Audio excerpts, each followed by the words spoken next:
Impact Family, impacting the world through healthy family. Shalom saudara-saudara, selamat berjumpa dalam Impact Family. Apa kabar sahabat-sahabat Impact Family? Saya harap saudara semua dalam keadaan baik ya. Nah, kepada saudara-saudara yang kena musibah di Cianjur, kami juga mengharapkan keadaan saudara lebih baik karena ada banyak orang yang sudah mengulurkan tangan untuk menolong saudara-saudara. Dan semoga lebih banyak lagi orang yang mau mengulurkan tangannya karena mungkin masih lama ya musibah ini. Saudara akan mengalami kan rumah rubuh, keadaan porak-poranda, rusak semua. Untuk membangun kembali perlu waktu yang lama. Jadi memang sumbangan-sumbangan masih saudara butuhkan. Nah saudara, hal ini mengingatkan saya bahwa dulu di Israel juga pernah terjadi kelaparan yang hebat. Ini di Samaria karena Raja Ben-Hadad dari Aram itu menyerang mereka. Dan mereka tuh tinggal di dalam tentunya ada bentengnya gitu ya. Jadi tertutup semua, mereka tidak bisa keluar karena tentara Aram tunggu di luar ya. Mereka tidak bisa keluar karena dikurung begitu lamanya, tidak ada makanan sampai mereka kelaparan. Nah, apa yang terjadi saudara? Berbahayanya orang kalau sedang kelaparan itu mata hilaf. Pikiran sudah tidak sehat lagi. Sehingga ada seorang ibu, dua orang ibu berunding. Ya, oke malam ini karena mereka punya bayi, kita makan saja anak saya. Nanti kalau ini sudah habis, kita makan anak kamu gantian. Nah ini pikirannya sudah tidak waras karena laparnya. Kemudian dia membunuh anaknya yang satu, dimakan saudara. Jadi ini kanibal ya, memakan daging orang juga. Nah pada waktu giliran anak yang berikutnya mau dibunuh, ibunya tidak boleh. Ya mana mungkin ya, itu kan seperti aduh nggak boleh, dia tidak kasih. Dia bawa anaknya, dia tidak kasih. Lalu si perempuan ini mengadu ke raja. Raja tanya ada apa? Dia bilang ini peristiwanya begini raja. Dia ceritakan ya, kemarin itu saya sudah persetujuan bahwa kami akan memakan anak kami. Jadi anak saya sudah dibunuh, sudah dimakan. Sekarang giliran anaknya si ibu itu mau dibunuh nggak boleh. Jadi saya jadi rugi lah ya. Anak dia sudah dibunuh, sudah dimakan, tapi anak yang satu lagi nggak boleh. Waduh, waktu raja mendengar itu, aduh dia pikir, aduh rakyatnya dia sampai seperti begitu, sampai anaknya sendiri dimakan. Dia sedih sekali. Dia berduka dan dia ambil abu biasa ya, dia pakai abu, lalu pakaiannya dikoyak, dirobek ya. Dia bilang aduh ini kok bisa terjadi seperti ini. Dia marahnya kepada Nabi Elisa. Waktu itu Nabi Elisa yang sedang melayani. Lalu dia bilang, saya jangan Pak sebut saya lagi kalau saya tidak bunuh itu Elisa.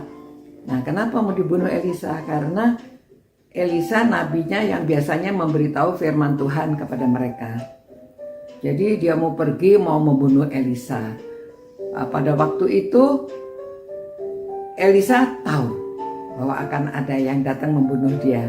Jadi dia memberitahu kepada itu ya, yang bekerja. Dia bilang wah nanti ada orang yang mau membunuh saya. Masih bicara begitu sudah datang itu raja mau membunuh dia. Lalu dia memberitahu, iya saya tahu keadaan ini, tapi jangan khawatir, besok keadaan akan berubah. Yang semuanya yang tadinya mahal, besok semuanya menjadi murah, semuanya akan menjadi murah. Nah pada waktu itu raja kan dengan ajudannya datang. Ajudannya bilang, mana mungkin walaupun Allah bekerja membuka tingkap langit ini, tidak mungkin itu terjadi. Secara manusia tidak mungkin ya. Tapi Elisa mengatakan ya kalau kamu nggak percaya, memang itu akan terjadi, tapi kamu tidak menikmati. Dia bilang gitu ya. kepada ajudannya. Lalu mereka pulang. Nah ternyata pada waktu itu ada 4 orang kusta yang berunding. Dikatakan, ya kita di dalam mati, di luar ketemu musuh mati juga. Bagaimana kalau kita mencoba, kita keluar dan lihat apa yang akan terjadi. Kita ketemu aja sama orang-orang Aram ini ya. Siapa tahu mereka kasih kita makan. Kalau enggak ya sama saja. Kan di sana mati, di sini mati ya sama-sama. Tapi kan kita berusaha, kita berjuang. Nah akhirnya pada waktu dia datang ke perkemahan musuh, wah musuhnya tidak ada. Ya musuhnya tidak ada di sana. Loh apa yang terjadi? Semuanya kosong. Ya, jadi mereka terus makan, mereka ambil pakaian, mereka ambil emas, perak, ambil semuanya, lalu disembunyikan. Untuk kedua kali mereka mau datang lagi, mereka bilang, begini ya, mereka salah satunya berkata begini, tidak patut yang kita lakukan ini.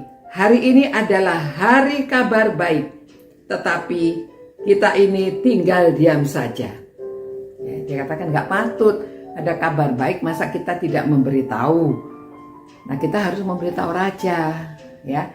Nah ternyata saudara, mengapa mereka itu sampai kosong? Karena ya Tuhan yang membuat mereka itu pada malam hari itu mereka mendengar bunyi seperti ada bunyi kereta banyak, ada tentara-tentara yang bala tentara yang banyak yang datang. Jadi mereka pikir, oh raja Israel ini bersekongkol sama raja-raja lain, sehingga raja-raja lain menolong mereka dan mau menyerang Ben-Hadad, rakyat tentara yang di sana.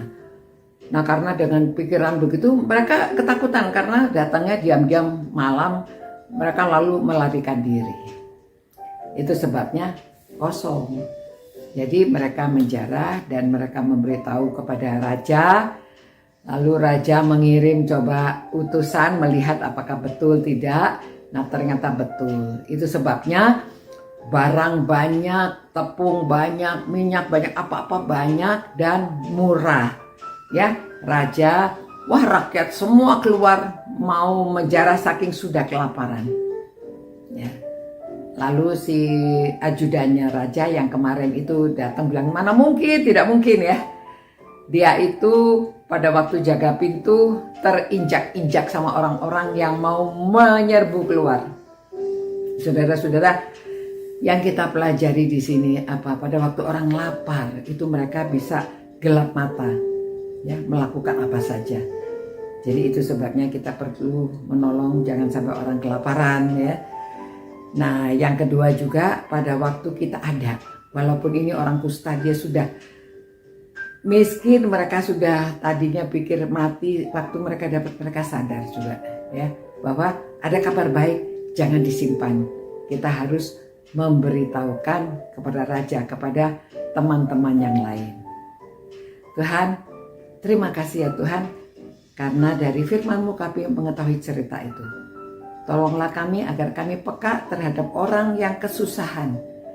Kalau ada kabar baik, biarlah kami memberitakan. Jikalau kami mempunyai lebih, biarlah kami berbagi kepada orang yang kekurangan supaya mereka tidak gelap mata.